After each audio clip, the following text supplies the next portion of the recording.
Hey guys, welcome back to our channel. So today we have our old school review to do. We're supposed to upload this Friday. Except for Saturday. We were supposed to upload yesterday, but we didn't really have time, so now we're doing it today to make up for it. So Britton did a review for you guys, and he will tell you guys all about it. A little background, my favorite TV show growing up was always Teen Titans. That's just the era that I grew up in. So what I read was, I'd say, well, it's issue 28 through 34 of the new Teen Titans, the 1980 run. Now this is like where this series really kind of takes off when it comes to the drama that happens in this story. Let's just jump right into it. So, issue 28, right here.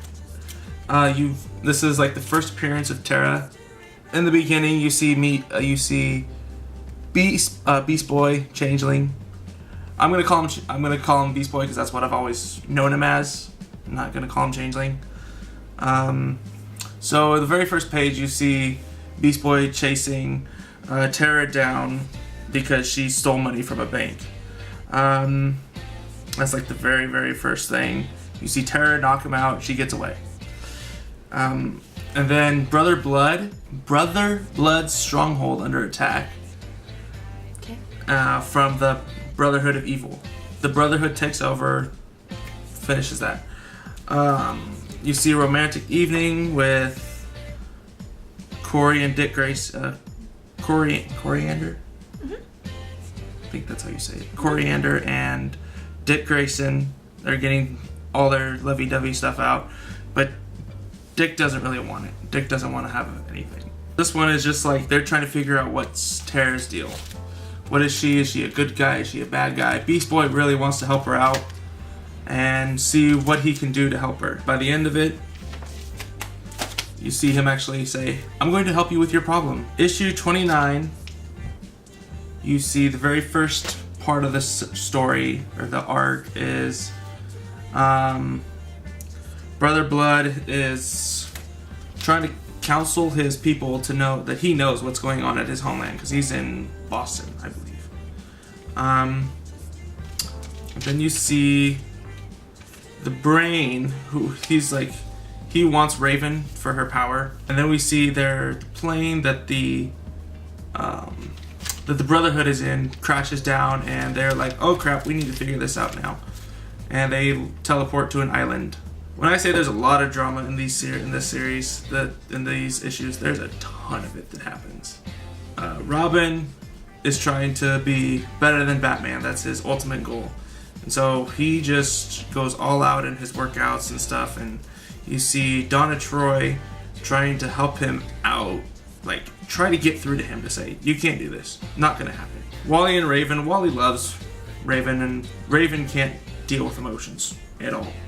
She has zero emotions. So they try to have a heart-to-heart, but it doesn't really occur. You see Roy, Speedy, return to the tower to try to get back with his friends, because he's a part-timer.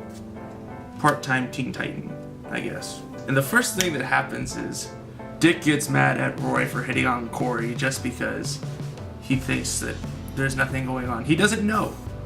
He doesn't know anything.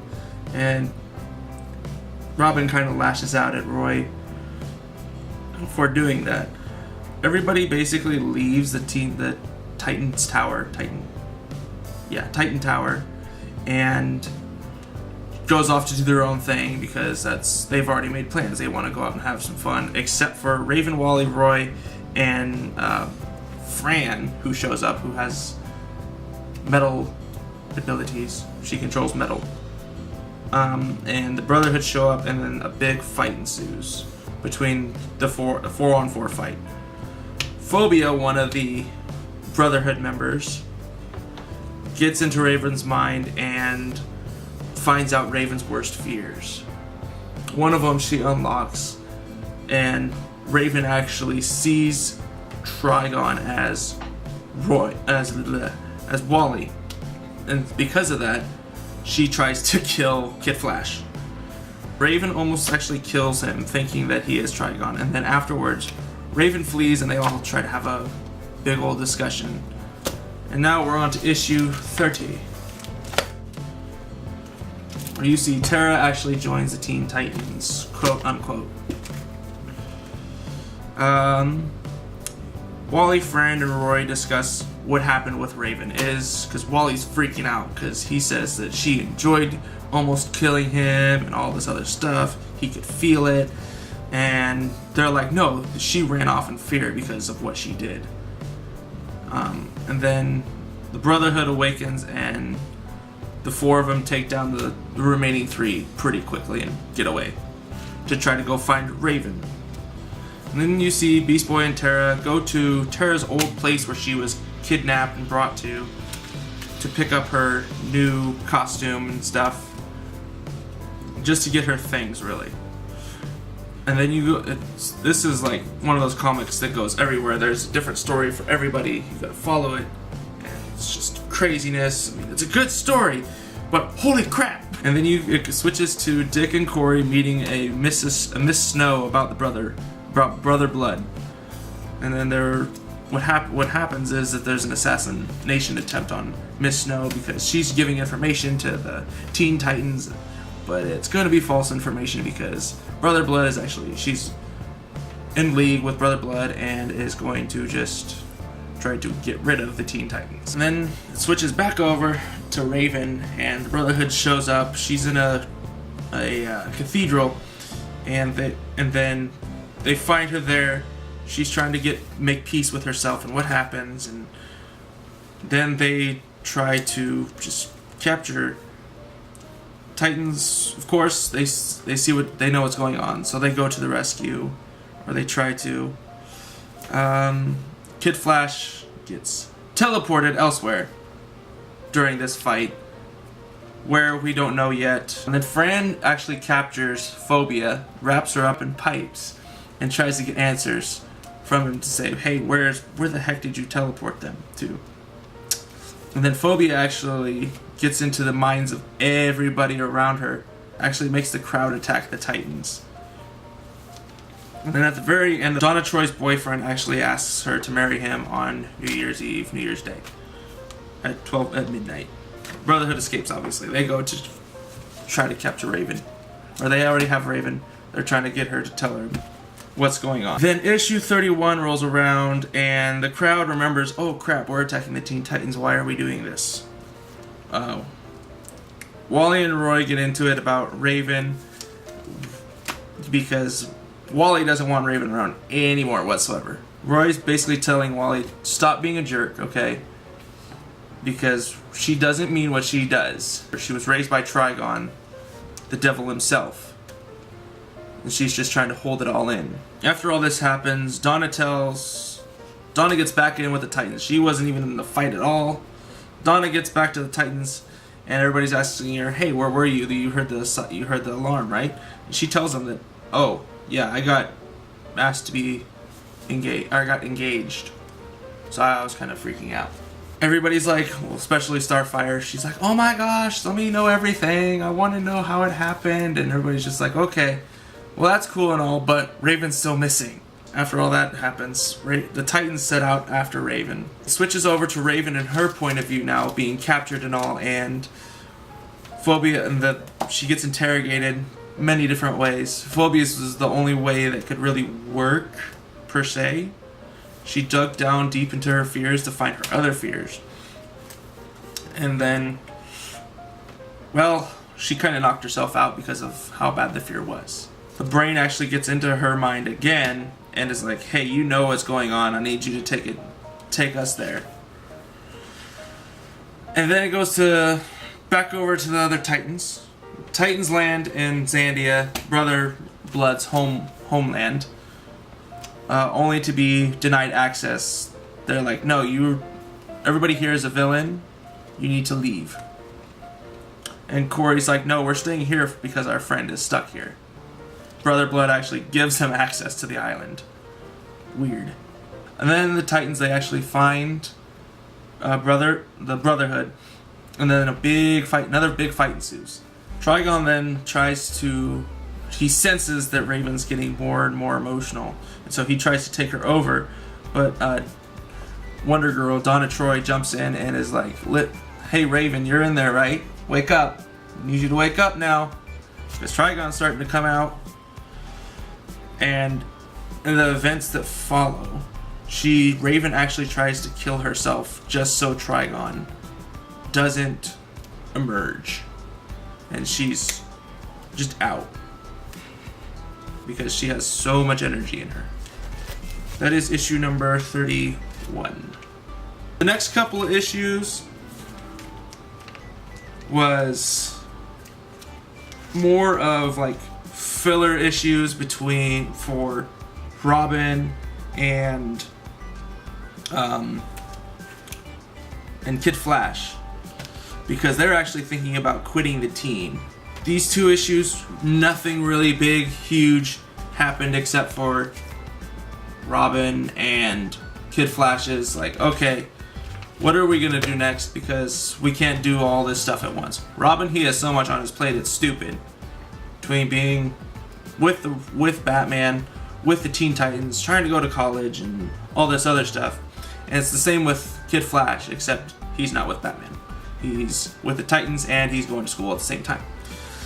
And he's trying to balance a crazy love life with Raven.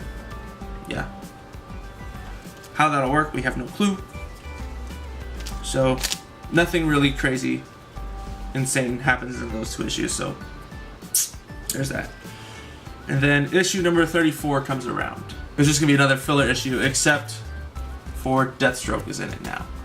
Deathstroke's in the picture, which whenever he's in the picture, stuff starts happening with the Titans. When he does, he traps a senator and it is trying to get the Titans' attention, and which it does.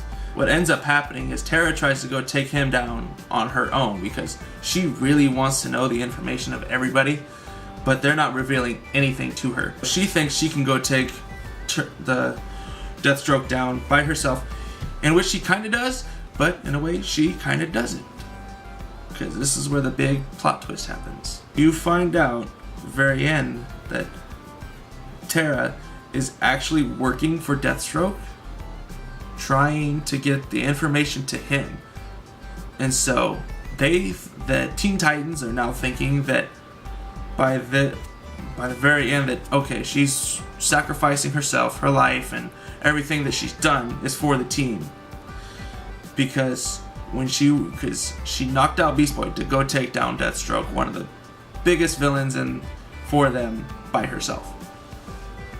And you see her not really holding him there, and then he's like, no, I'm Deathstroke, I'm gonna blow this rock up and go away. No, she actually channels a hole for Deathstroke to go through and leaves a grenade and goes boom. You see a discussion between Terra and Deathstroke, what's going to happen. So what happens?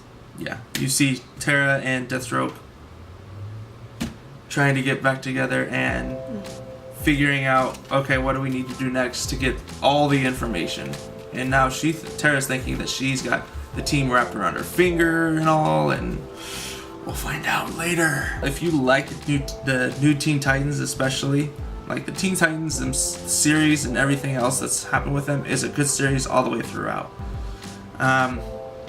This one, the 1980 run, is probably by far the best written run out of all of them. I don't know, because New 52 run was okay. The Rebirth, we'll see what happens. George Perez is a great artist in all of his respects that he does. You see all the little details and stuff. I mean, he doesn't try to skip over anything. It's all detailed, especially for this day and age when everything is hand drawn and not digital. It's awesome. If you can, I'd say go try to read some of the new Teen Titans, because if you love the show too, growing up like I did, you'll see a lot of the similarities between the two. A lot of differences, a lot of similarities, but hey, thumbs up for this I just wanted to do a little bit.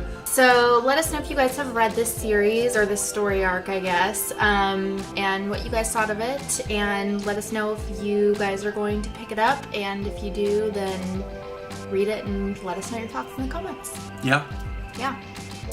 And I think that's it. Next week I will be doing a review for you guys on Monday, so make sure you look out for that. It'll be kind of a newer series that just ended, and so make sure that you hit that subscribe button so you won't miss out when we upload.